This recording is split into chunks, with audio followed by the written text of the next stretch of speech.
بسم اللہ الرحمن الرحیم۔ السلام علیکم۔ آج کل کے زمانے میں لڑکی کا ختنہ مستحب ہے یا نہیں؟ کسی حدیث سے اس کا ثبوت ہے؟ احادیث سے معلوم ہوتا ہے کہ رسول اللہ صلی اللہ علیہ وسلم کے زمانے میں عورتوں کے ختنہ کا عام دستور تھا۔ لڑکوں کا ختنہ سنت مؤکدہ ہے اور لڑکیوں کا ختنہ الز فی الجماع کی وجہ سے مستحب ہے۔ نہ کرنے میں کوئی گناہ نہیں۔ بعض نے عورتوں کے بارے میں یہ تفصیل بیان کی ہے کہ بعض ممالک میں مستحب ہے اور بعض میں نہیں۔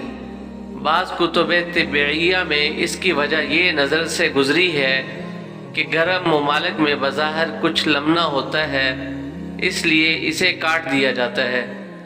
اللہ تعالیٰ آپ سب کو اپنے حفظ و امان میں رکھے اور دونوں جہانوں کی خوشیاں عزتوں کے ساتھ نصیب فرمائے۔ آمین ثم آمین، واللہ اعلم بالصواب۔